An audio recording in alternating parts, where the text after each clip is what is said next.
नमस्कार दोस्तों, स्वागत है आप सभी का आपके अपने YouTube चैनल वंदना स्टडी क्लासेस में। आज हम करने हैं बाल विकास करने वाले हैं बाल विकास CDP का एक टॉपिक, एरिक्सन का मनोसामाजिक विकास का सिद्धांत। ये एक ऐसा टॉपिक है कि आप कोई भी टीचिंग एग्ज़ाम दे रहे हों या देने वाले हों तो उसमें यहाँ से 1 से 2 प्रश्न पक्का क्वेश्चन पेपर में आते ही हैं। ठीक है फ्रेंड्स, तो अगर आप ये वीडियो देख लेते हैं, बहुत लंबा टॉपिक नहीं है, बहुत छोटा सा सिद्धांत दिया है एरिक्सन ने, और आप इसे एक बार ध्यान से अगर 1 से 2 बार वीडियो को देख लेते हैं तो आपका एग्ज़ाम में 1 से 2 नंबर डेफिनेटली कंफर्म है। तो चलिए स्टार्ट करते हैं आज की वीडियो। आज हम करने वाले हैं एरिक्सन का मनोसामाजिक विकास का सिद्धांत। मनोसामाजिक, सबसे पहला क्वेश्चन तो यही आता है कि मनोसामाजिक विकास के सिद्धांत के प्रवर्तक कौन हैं। तो ये थे एरिक्सन। मनोसामाजिक विकास के सिद्धांत के प्रवर्तक हैं एरिक्सन। ये एरिक्सन भी लिखा हुआ होता है और कई जगह एरिक्सन भी लिखा हुआ होता है।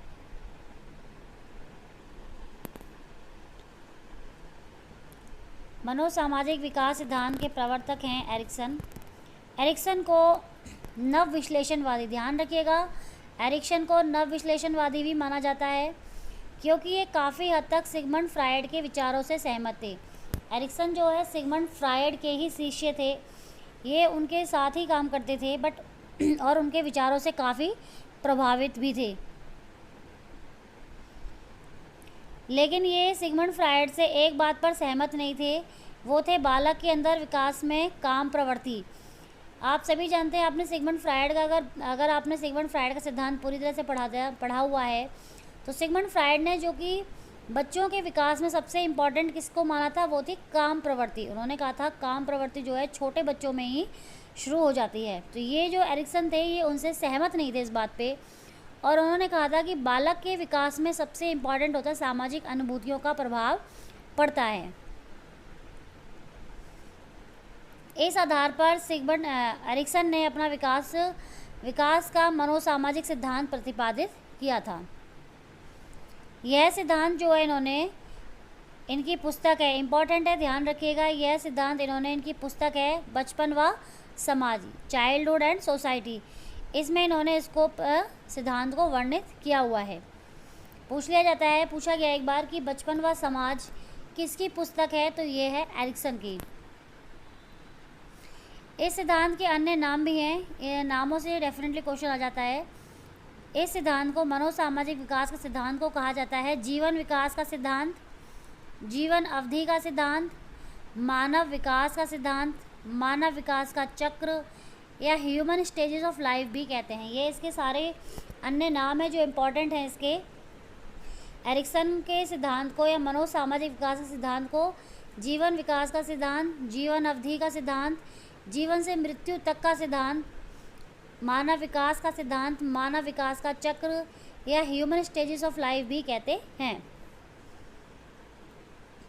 फिर है इस सिद्धांत में व्यक्तिगत, सांवेगिक, सांस्कृतिक और सामाजिक विकास को समन्वित किया गया है। ध्यान रखिए, इस सिद्धांत में इन सभी चीज़ों को सम्मिलित किया गया है।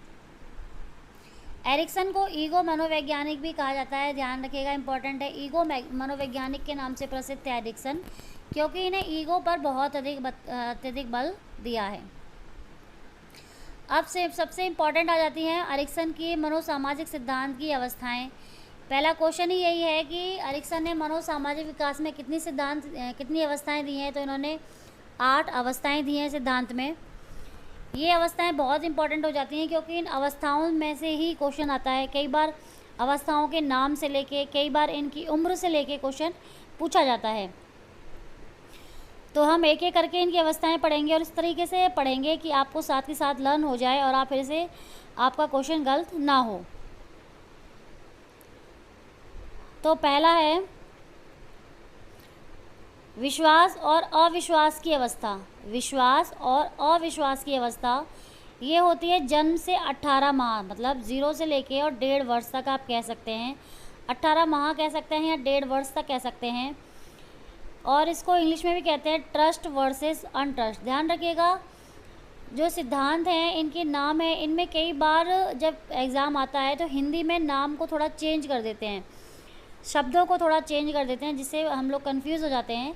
लेकिन आप इनके अगर नाम इंग्लिश में कर ले तो वो चेंज नहीं होते।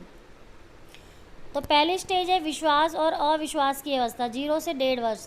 मतलब आप देखेंगे 0 से बच्चा होने के बाद और 1.5 वर्ष तक की एज में अविश्वास और विश्वास, मतलब जब बच्चा या तो किसी पे विश्वास करता है या अविश्वास करता है। मतलब छोटे बच्चे को आप देखेंगे जिसको वो जानता है कि हाँ ये मेरी माँ है जो मुझे बार बार गोद में ले रही है, या ये मेरे फादर है, या मेरी दादी है, जो भी है घर में, बच्चा उन्हीं के पास जाएगा। और कोई अनजान व्यक्ति अगर उस बच्चे को लेने लगे तो वो बच्चा रोने लगता है।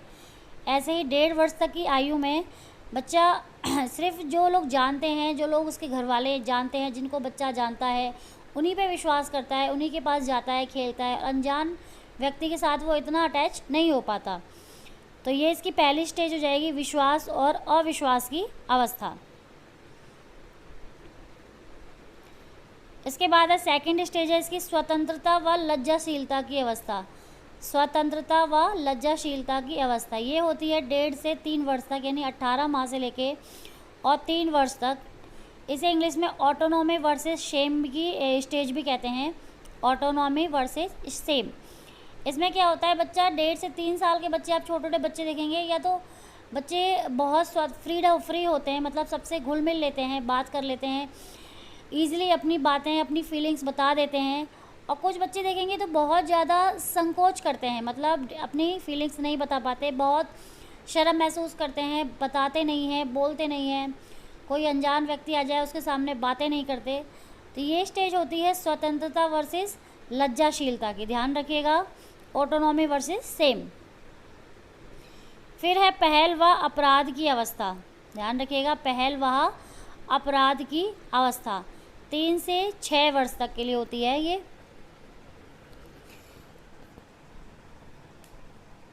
इसमें क्या होता है कि बच्चा 3 से 6 वर्ष के बीच में आप देखेंगे बच्चे स्कूल जाने लगते हैं। आप देखेंगे कोई भी काम हो, स्कूल में जा रहा हो बच्चा या घर में हो, कोई भी काम हो, बच्चा खुद उसमें एक्टिव होता है और आगे आके उसमें करता है कि हाँ मैं करना चाहता हूँ। और कई बार जैसे पेरेंट्स हो या टीचर हो, बच्चे को डांट देते हैं या फिर मार देते हैं या फिर किसी चीज़ को करने से मना करते हैं, रोकते टोकते हैं, तो बच्चा उसे गिल्टी फील होता है और वो मतलब अपराध करता है, मतलब कोई चीज़ उठा के फेंक देता है या किसी चीज़ को मतलब इस तरह की हरकतें करता है, जिससे कि बच्चा है तो पहल करता है किसी चीज़ में, मतलब एक्टिव होता है, और एक्टिव उसे अगर ना होने दिया जाए या मना किया जाए, रोक टोक की जाए, तो बच्चे उस पर क्या करते हैं, अपराध की अवस्था मानी जाती है ये इस तरह से। उसके बाद है परिश्रम व हीनता की अवस्था। परिश्रम व हीनता की अवस्था ये इसकी चौथी स्टेज है और कई बार पूछी जाती है ये, और इसकी एज है 6 से 12 वर्ष, ध्यान रखिएगा, 6 से 12 वर्ष।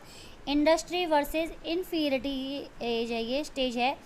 इसमें क्या होता है, बच्चे 6 से 12 वर्ष की एज में बताया गया है इसमें एरिक्सन के द्वारा कि इस एज में बच्चे या तो बहुत मेहनत करते हैं, मतलब जो पेरेंट्स कहते हैं, टीचर्स कहते हैं, या सोसाइटी में रहते हैं, जो भी लोग कहते हैं वो समझते हैं उस बातों को और फील करते हैं। लेकिन कई बच्चे होते हैं जिन पे इन चीज़ का कोई फ़र्क नहीं पड़ता, आप उन्हें कहते रहो, वो एक कान से सुनते हैं और दूसरे कान से निकाल देते हैं। तो ये स्टेज इसलिए मानी जाती है परिश्रम व हीनता की अवस्था के रूप में। नेक्स्ट है पहचान, भूमिका व संभ्रांति की अवस्था। पहचान, भूमिका व संभ्रांति की अवस्था ये 12 से 18 वर्ष के बीच में इसकी एज है। और आइडेंटिटी वर्सेस रोल डिफ्यूज़न बहुत इंपॉर्टेंट स्टेज है ये। पहचान, भूमिका मतलब 12 से 18 वर्ष के बीच में जो बच्चे होते हैं वो किशोर अवस्था में आ जाते हैं, एडोलसेंस में आ जाते हैं। इसमें बच्चा जो है अपनी अलग ही पहचान बनाना चाहता है, मतलब बच्चे बड़ी क्लासेस में या कॉलेज में कहीं तो पहुंच जाते हैं, तो इसमें अलग ही पहचान, लोगों के सामने रोल मॉडल बनना चाहते हैं। तो या तो पहचान बनाते हैं या संभ्रांति। संभ्रांति में वो भटक जाते हैं, जैसे कि लोगों के सामने अच्छा बनने के लिए, अच्छा रोल मॉडल बनने के लिए वो गलत रास्ते पे चले जाते हैं।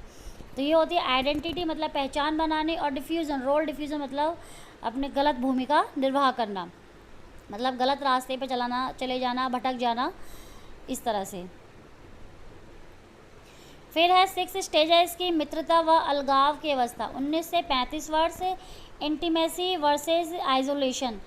मतलब इसमें क्या होता है कि या तो लोग बहुत अधिक फ्रेंडशिप करते हैं, लोग दोस्त बनाते हैं, जैसे कि अपना एडोलसेंस से आगे स्टेज आती है ये जब लोग कॉलेज कर लेते हैं या कॉलेज जाते हैं या जॉब करते हैं या अपना करियर बनाते हैं। इसमें या तो बहुत अधिक लोग अपने फ्रेंडशिप बनाते हैं, इसमें इस स्टेज में या तो मतलब बहुत अधिक ज़्यादा फ्रेंडशिप करते हैं, हर किसी को अपना दोस्त बनाना, अपनी फीलिंग शेयर करना, और या फिर अलगाव की अवस्था मीन्स बिल्कुल एकांत रहना। बहुत से लोग देखोगे आप बिल्कुल एकांत रहना पसंद करते हैं इस एज में, ना किसी से बोलना, ना बातें करना, ना फीलिंग शेयर करना, इस तरीके से। तो ये स्टेज बताई गई है मित्रता एवं अलगाव की अवस्था। फिर है 7 नंबर पे 7 स्टेजेस की सृजनात्मकता व स्थिरता की अवस्था, मतलब 35 से 65 वर्ष, 35 से 65 वर्ष के बीच में बताई गई है। प्रोडक्टिविटी वर्सेस स्टैग्नेशन की स्टेज है ये।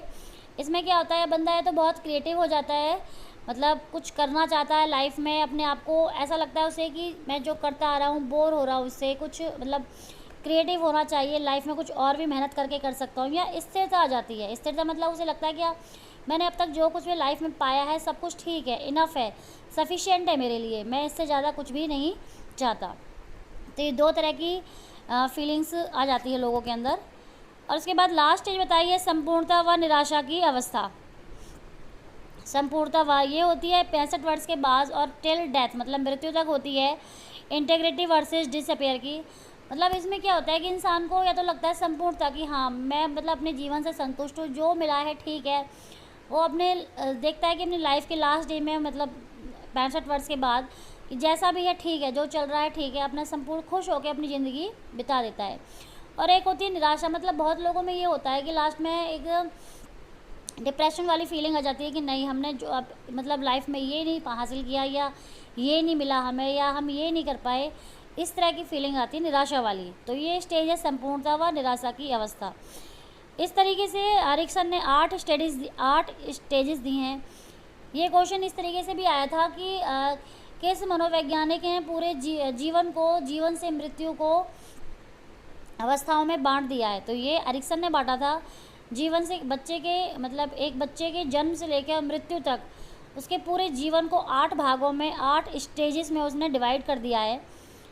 तो ये जो आपका ये सिद्धांत है एरिक्सन का फ्रेंड्स, ये बहुत सिंपल है। अगर आप 1-2 बार भी इसकी स्टेजेस देख लेंगे ना तो आप कभी नहीं भूलेंगे। मतलब आप इसे रट्टा मत लगाइए, प्रैक्टिकली इस तरह सोचिए। विश्वास और अविश्वास की अवस्था की 0 से 1.5 वर्ष तक बच्चा किसी पर विश्वास करता है और किसी पर विश्वास नहीं कर पाता है। इस तरीके से आप प्रैक्टिकली अगर लॉजिक लगा के सोचेंगे ना तो बहुत ईजी इसकी स्टेजेस है। और इसमें से ये ऐसा टॉपिक है कि आप कोई भी टीचिंग एग्ज़ाम दे रहे हो तो इसमें से 1 से 2 क्वेश्चन आपके एग्ज़ाम में आते ही हैं। ठीक है फ्रेंड्स, तो आज की वीडियो कैसी लगी मुझे कमेंट बॉक्स में बताइएगा। अगर वीडियो अच्छी लगे तो वीडियो को लाइक करके जाइएगा। आपके लाइक करने से आपका कोई चार्ज नहीं लगता है, बट इससे हमें बहुत बहुत मोटिवेशन मिलता है और हम आगे अच्छी से अच्छी वीडियो बनाने के लिए मोटिवेट होते हैं। अगर आपने अभी तक चैनल को सब्सक्राइब नहीं किया है तो मेरा चैनल वंदना स्टडी क्लासेस के नाम से है, ये आपका चैनल है, इसे सब्सक्राइब कर लीजिए और अपने फ्रेंड्स को भी वीडियो शेयर कीजिएगा ताकि उन्हें भी इसके बारे में पता चले और वो भी वीडियो का लाभ उठा सकें। ठीक है फ्रेंड्स, आज के लिए इतना ही। Thank you, take care, bye bye.